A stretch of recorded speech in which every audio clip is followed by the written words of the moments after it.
E aí, galera do terceiro ano, estamos aqui para mais uma videoaula de um conteúdo que a gente vai trabalhar exclusivamente aqui em aula virtual, postada no nosso AVA, tá? A gente hoje vai falar sobre a origem da vida. A gente já falou sobre evolução nas nossas aulas presenciais, então a gente já viu um pouco sobre esse processo de modificação lento, gradual, que as espécies de seres vivos passam ao longo da sua existência no planeta Terra. Mas fica faltando a gente falar de como que os seres vivos se originam no nosso planeta.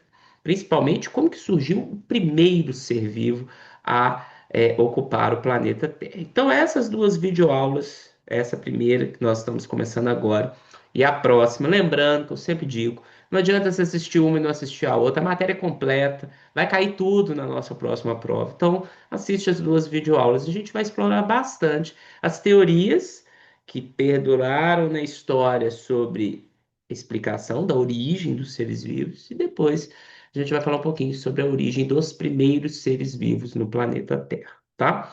E aí, para começar esse debate, eu trago para vocês uma situação muito comum. Todo mundo já deve ter deixado um pedaço de roupa sujo, né, velho, colocado em algum lugar da casa, né? A gente sabe que esse pedaço de roupa, muitas vezes, depois de um tempo, começa a aparecer ali uns seres vivos, né? Um ratinho, né? Às vezes aparece insetos, por exemplo, traças, né? Degradando essa roupa. E aí, às vezes, depois de um tempo, começa a acumular outras coisas ali, lixo, matéria orgânica, vem um rato e tudo.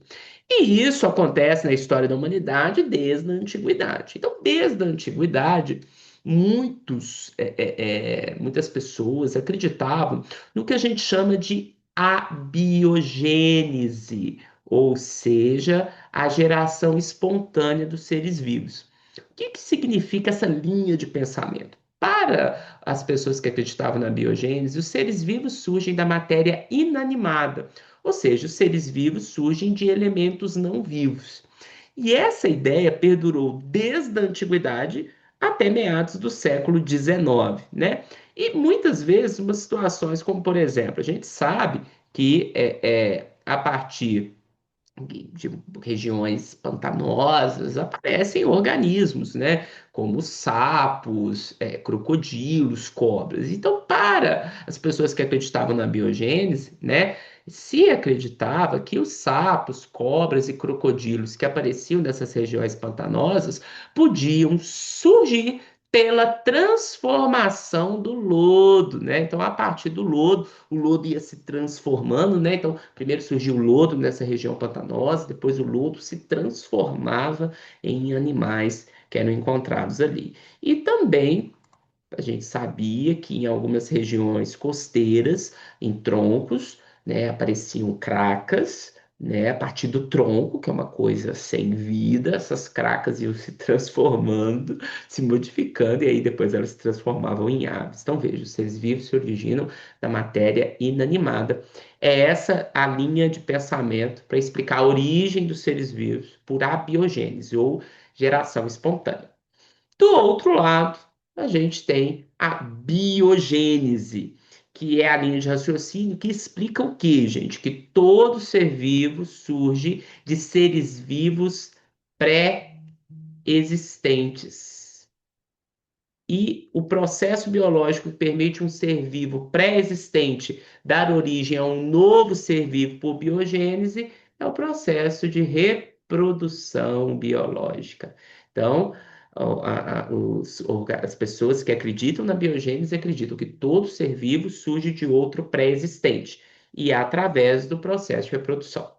Então, a gente teve uma disputa, um fight, literalmente, entre pessoas, cientistas que acreditavam fielmente na biogênese, na geração espontânea, e outros que acreditavam fielmente na biogênese. Então, a gente vai ver aqui agora os principais experimentos desse debate que acontecia entre essas duas linhas de pensamento, que perdurou até meados do século XIX, onde alguém, um cara fantástico, ele faz um experimento que a gente vai estudar aqui, que põe fim a esse debate. Vocês vão ver que uma dessas teorias vence essa longa luta para ser a linha de raciocínio que explica a origem dos seres vivos, tá? Então a gente vai começar aqui com um experimento marcante desse debate, que foi o experimento desse senhor garboso aqui, que é o Red, tá? O Red, gente, ele fez o experimento que a gente vai estudar agora em 1968, tá? Qual que era o objetivo do Red, tá, gente? O Red, ele tinha como objetivo avaliar a origem de vermes que aparecem em carne em decomposição. Todo mundo sabe que as carnes, quando são expostas aí ao ambiente, fora da geladeira, tá, gente? Fora da geladeira, acabam, depois de alguns dias, aparecendo vermes nessas carnes, né? E ele queria saber de onde vinham esses vermes, tá? Então ele fez um experimento muito elegante, aonde ele pegou dois frascos idênticos, colocou, como a gente está vendo aqui, um pedaço de carne em cada um, idêntico, do mesmo tamanho, e submeteu esses dois frascos a duas condições experimentais, tá? No grupo controle, ele deixou o frasco aberto por vários dias. E no grupo experimental, ele colocou uma gaze, tá? Aquela que a gente usa para fazer curativo.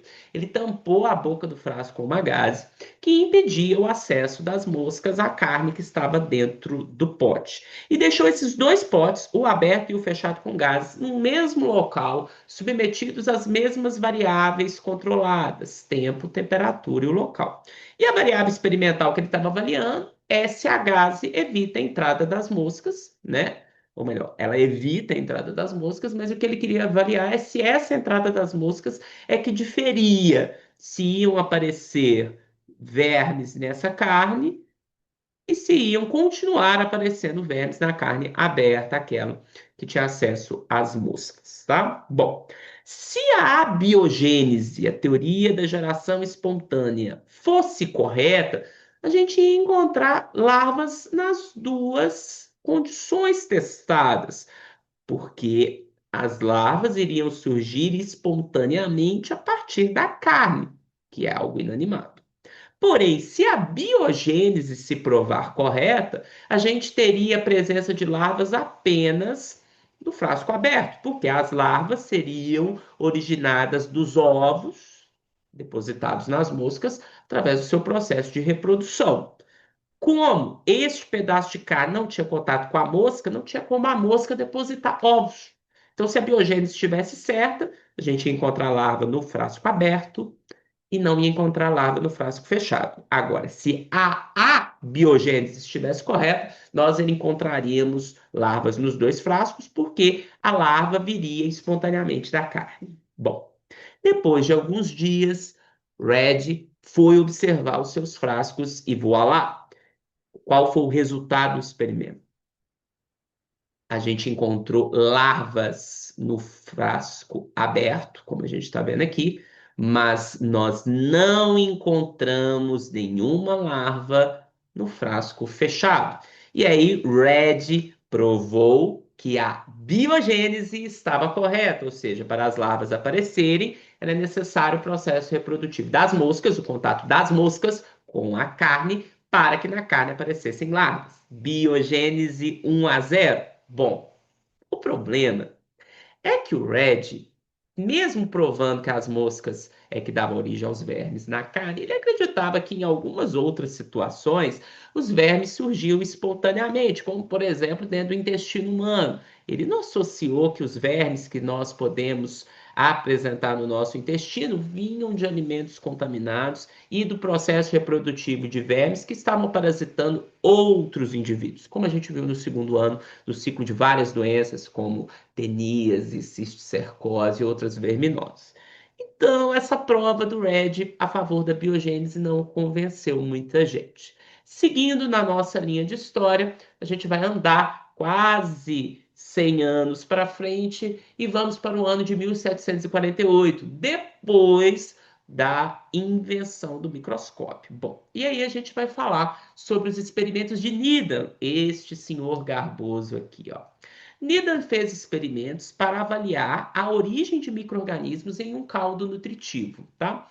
Então, Needham preparou, como a gente está vendo aqui, um caldo nutritivo de carneiro bem quente, tá? E ele distribuiu esse caldo nutritivo em vários frascos que a gente chama de balão de vidro, tá? Em que esses frascos, depois que o caldo era resfriado, tá? E eles eram fechados, tá? Depois dessa distribuição e eram esfriados. Logo em seguida, esses frascos eram abertos, tá? E deixados abertos em repouso por muitos dias, tá? Depois desse período de repouso por muitos dias, Nida avaliava esse caldo e, ao observar esse caldo ao microscópio, ele observava que esse caldo apresentava muitos micro-organismos após esse período de incubação. Então, Needham concluiu, de uma forma extremamente elegante, que os micro-organismos surgiam aqui do caldo a partir do que ele chamou de força vital. Essa força vital existia no caldo e permitia que, a partir do caldo, que todo mundo concorda comigo que é um objeto inanimado, né, uma coisa sem vida, surgiam os micro-organismos de forma espontânea, usando como fonte para surgirem essa força vital presente no caldo de carneiro. E com esse experimento, Needham provou que os micro-organismos originavam espontaneamente do caldo nutritivo, que tinha força vital. Então, Needham era um defensor ferrenho da biogênese, 1 a 1. Bom, no mesmo ano, em 1748, outro cientista garboso também, o Spallanzani, ele aprimora o experimento do Needham. Ele fica incomodado com a forma como o Needham fez o experimento. Então, ele também tinha o mesmo objetivo. Spallanzani tinha o objetivo de avaliar a origem dos micro-organismos nesse caldo nutritivo, nesse caldo de carneiro. Ele pegou a receita do caldo do Needham, fez o caldo igualzinho, e ele fez o seguinte questionamento ao experimento do Needham. Será que esses micro-organismos que Needham observou no seu caldo não eram originados de ovos de micro-organismos que estavam aqui no ar e caíam no caldo de carneiro no momento que ele estava sendo distribuído ali nos frascos após aquele cozimento que o Needham fazia? Então, Spallanzani achava que os micro-organismos vinham de ovos de micro-organismos que estavam aqui no ar e, portanto, da reprodução de micro-organismos pré-existentes. Você já sacou que o Spallanzani é do outro time, né? Do time da biogênese.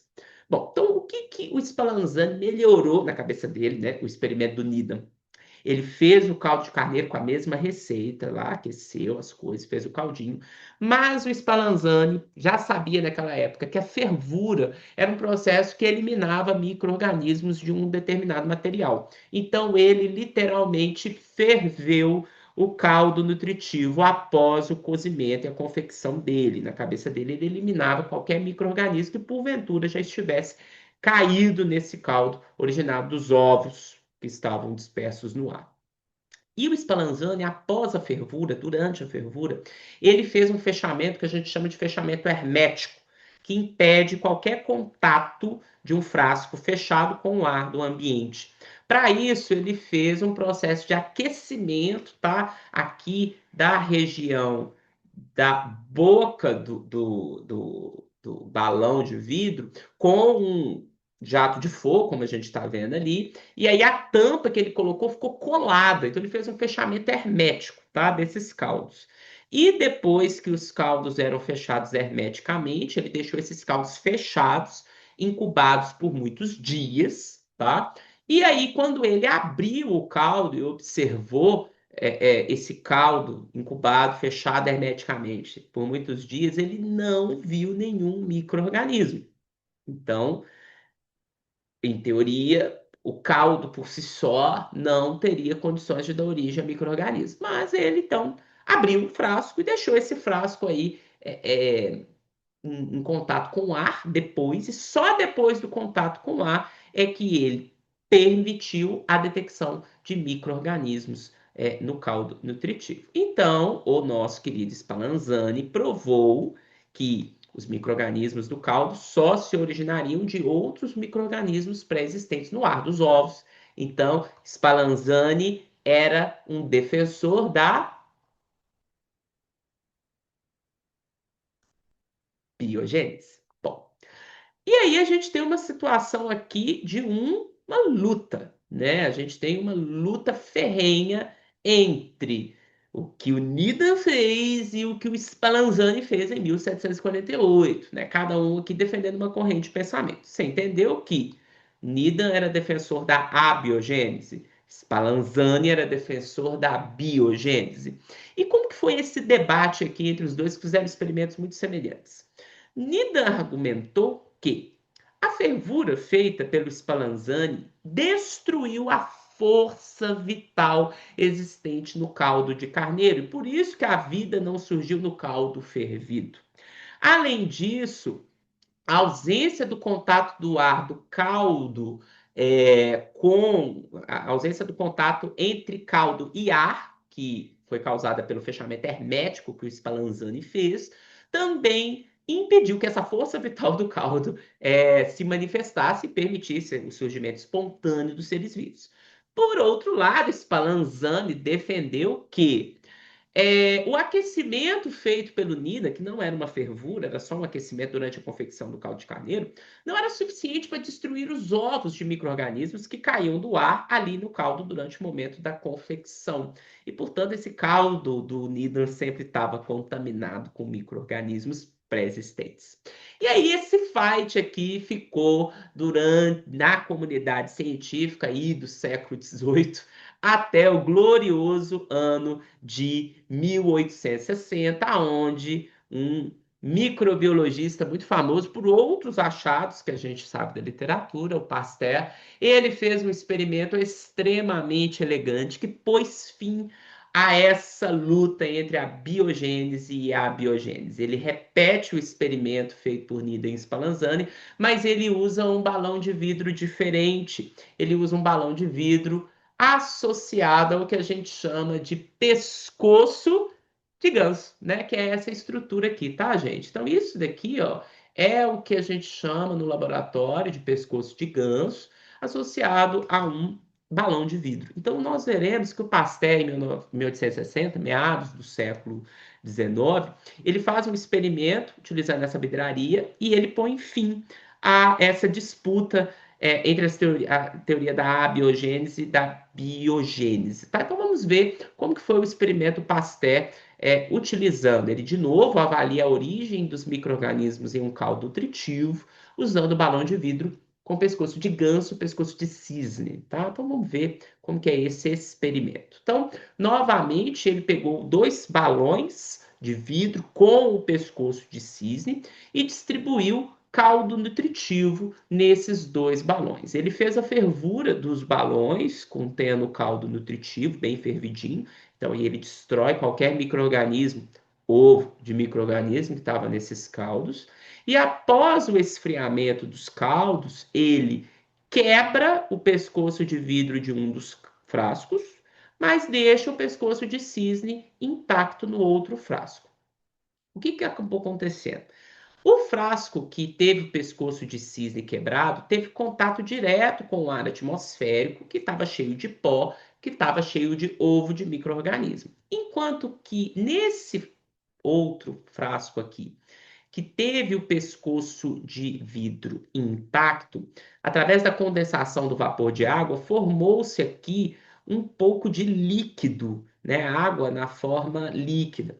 E aí o ar, ele entra, né? Ele vai ter acesso aqui ao meio nutritivo, mas aqui no líquido que se condensou na curvinha aqui do pescoço, nós tivemos um filtro que acabou retendo partículas sólidas de poeira, acabou retendo os ovos do micro-organismo. Então o ar entrava, mas esse ar era filtrado por essa água que se condensou nessa região aqui do pescoço de cisne, na volta do pescoço de cisne, enquanto que no frasco que teve o pescoço de cisne quebrado, o ar entrou e teve contato direto com o caldo nutritivo. E voilá, depois de alguns dias de incubação nessa situação, o frasco aberto teve crescimento microbiano, enquanto que o frasco que teve o pescoço de cisne intacto não teve nenhum crescimento. Então, o que a gente acaba concluindo é o seguinte: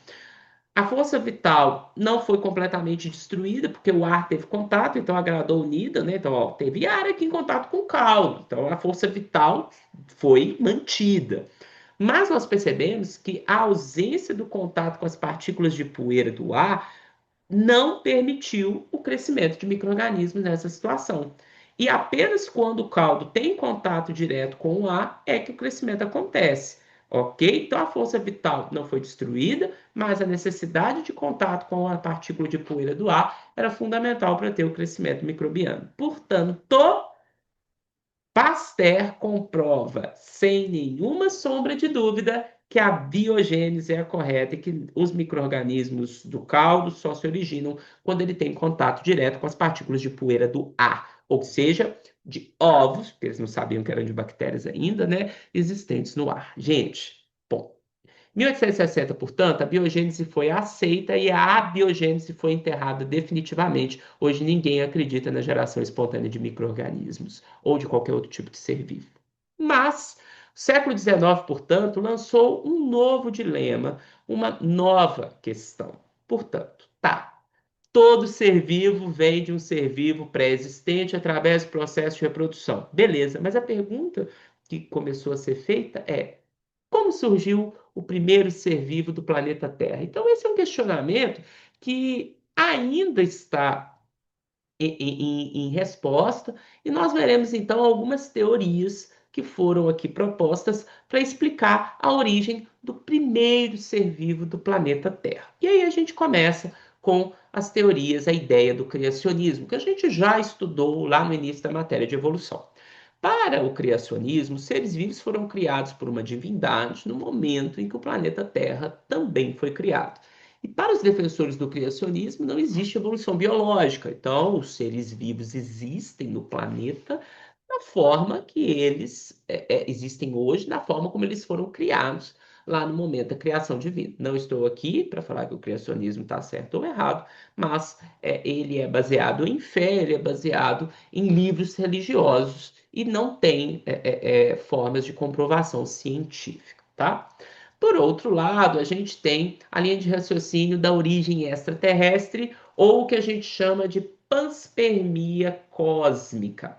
E o que defende essa linha de pensamento? Os seres vivos se originariam de outros planetas e foram trazidos para a Terra na forma de esporos ou outras formas de resistência, transportadas por meteoros ou meteoritos, tá? E diferente do criacionismo, a origem extraterrestre tem algumas evidências científicas que, de fato, tornam essa linha de raciocínio até extremamente interessante, atrativa. Bom, o que a gente tem de evidência científica a favor da origem extraterrestre? A gente sabe que a Terra foi e é atingida por corpos estranhos, né, meteoros, meteoritos menores, e que nós sabemos que nesses meteoritos e meteoros existem a presença de alguns compostos orgânicos, como, por exemplo, aminoácidos.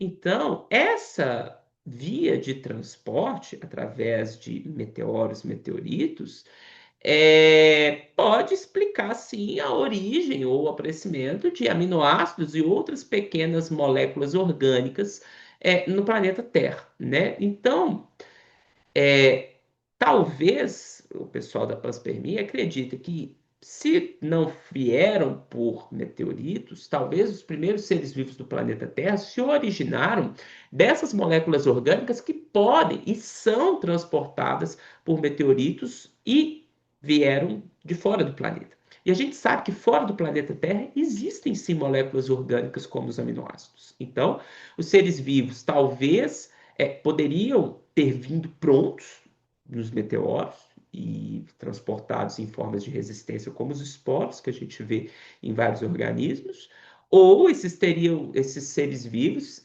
teriam sido formados a partir de pequenas moléculas orgânicas simples, como os aminoácidos, que foram e são transportados pelos meteoros. Porém, a gente não tem evidência científica que mostra se a quantidade de aminoácidos transportada pelos meteoros, que é pequena, teria sido suficiente para gerar os primeiros seres vivos do planeta. Por isso que essa linha de raciocínio da origem extraterrestre, tanto dos primeiros seres vivos quanto das primeiras moléculas orgânicas do planeta Terra, ela tem ainda pouco embasamento científico e gera ainda muita polêmica, tá? E aí a gente encaminha para a terceira teoria que explica a origem do primeiro ser vivo do planeta Terra, que é o que nós conhecemos como origem por evolução gradual química, defendida e apresentada no século XX, né, por esses dois cientistas aqui, né, o Oparin e o Haldane, tá? Ela é a teoria científica mais aceita hoje para a origem do primeiro ser vivo, e o mais legal é que vocês não sabem. Eles defendem que o primeiro ser vivo surgiu por abiogênese, tá? É estranho, né? Porque a gente ficou aqui um tempão nessa aula defendendo que todo ser vivo vem de outro pré-existente, que a biogênese é correta, mas o primeiro ser vivo, ele deve ter tido uma origem abiótica. Por quê? Porque os primeiros compostos orgânicos que surgiram no planeta Terra, que foram essenciais para o surgimento do primeiro ser vivo, eles tiveram uma origem abiótica, tá? Então, muito provavelmente, esse primeiro ser vivo do planeta ele surgiu, né, por um processo de abiogênese. Bom, nós acreditamos que, como está nesse gifzinho mostrado aqui desse lado, as primeiras moléculas orgânicas elas surgiram através de moléculas inorgânicas simples que existiam no planeta, e essa associação de moléculas orgânicas simples em moléculas orgânicas poliméricas e complexas acabaram, por um eventual acaso, se organizando de forma a formar sistemas semi-isolados que mantinha uma constituição química interna diferente da constituição química externa, e a partir de evolução gradual química, dentro desses pequenos sistemas isolados, começaram a surgir reações químicas, moléculas autorreplicativas e voilá, esses sistemas semi-isolados formados a partir da associação dessas primeiras moléculas orgânicas complexas, deram origem à primeira célula procariótica, ao primeiro ser vivo, tá? Então, nós vamos agora avaliar que alguns processos físico-químicos que poderiam ter acontecido na Terra primitiva permitiram o surgimento da primeira célula do primeiro organismo procariótico dentro dessa linha de raciocínio da evolução gradual química. Quais seriam, então, esses processos químicos físicos que poderiam, numa situação hipotética, produzir uma célula, tá? Bom, o primeiro deles seria a síntese abiótica, ou seja, a síntese por geração espontânea, de moléculas orgânicas simples, a partir de moléculas inorgânicas existentes no planeta, que nós veremos quais seriam elas, de acordo com o que a gente acredita que existia na Terra primitiva, né? Então, quem seriam essas primeiras moléculas orgânicas que teriam surgido de forma espontânea, abiótica? Pequenos aminoácidos e pequenas bases nitrogenadas. Em seguida, a gente acredita que essas pequenas moléculas orgânicas se uniram de forma espontânea, formando moléculas maiores, moléculas orgânicas poliméricas e complexas, como as primeiras proteínas e os primeiros ácidos nucleicos, começando pelo RNA e depois evoluindo para o DNA, tá? Em seguida, essas moléculas orgânicas complexas se organizaram em sistemas semi-isolados, que inicialmente se isolavam do ambiente externo por uma capa de água, o que nós chamamos de coacervados, e depois esses coacervados evoluíram para sistemas que se isolavam do ambiente externo por uma membrana lipídica, os protobiontes, ok? E esses protobiontes, que eram sistemas semi-isolados, que agora se isolavam do ambiente por uma membrana lipídica, conseguiram organizar internamente moléculas autorreplicativas, como é o caso do DNA, conseguiram desenvolver internamente reações químicas que configuravam o que hoje nós conhecemos como metabolismo, e o último passo desse processo foi a reprodução destes sistemas semi-isolados, desses protobiontes que se separavam do ambiente por uma membrana lipídica. E a partir desse momento, quando o protobionte adquiriu a capacidade de reprodução e de herdabilidade, ou seja, ele transferiu para esse protobionte filho uma molécula de material genético, a gente acredita que surgiu a primeira célula. E o mais legal, gente, nós já conseguimos provar em experimentos em laboratório que sim, existe a possibilidade da síntese abiótica de moléculas orgânicas como aminoácidos e bases nitrogenadas a partir de substâncias e condições que a gente acredita que existiam na Terra primitiva, cheque. Nós já conseguimos provar por experimentos em laboratórios que essas primeiras moléculas orgânicas se unem de forma espontânea para formar moléculas orgânicas complexas nas condições que a gente encontrava, a gente acredita, que existiam na Terra primitiva. Então, sim, já conseguimos sintetizar proteínas e ácidos nucleicos nessas condições. E o mais legal, nós já conseguimos, nas condições da Terra primitiva, observar a formação espontânea a partir dessas moléculas orgânicas complexas, destes sistemas semi-isolados de coacervatos e protobiontes. E estão em pesquisa em vários grupos ao longo do planeta essa última etapa, que é a origem dessas moléculas autorreplicativas, desses metabolismos, desse processo de reprodução a partir desses sistemas semi-isolados, tá? Então, na próxima videoaula, não deixa de ver, gente. Tem muito aluno que só vê a primeira ou só vê a segunda, tá errado. A gente tem que assistir todas, porque o conteúdo, a questão que eu vou colocar disso na prova, vai cobrar o conteúdo inteiro. Então, não deixe de ver a próxima videoaula, onde a gente vai ver como que era a Terra primitiva, quais eram as condições dessa Terra primitiva, o que pode ter acontecido para cada um desses processos químico-físicos derem origem a esses conservados. A gente vai ver quem eram, como que era o protobionte que derivou do conservado e como isso se tornou o primeiro ser vivo. E também, na próxima videoaula, a gente vai ver a evolução dos metabolismos e a evolução desses seres vivos que se originaram a partir da primeira célula procariótica do planeta. Então não deixa de ver a próxima videoaula. Estou fazendo videoaula curtinha, ó. Essa aqui tem menos de 35 minutos, tá? Toma uma água, toma um café, faz um lanche e volta para ver a nossa próxima videoaula do conteúdo de origem da vida. Não deixe de assistir. Até lá.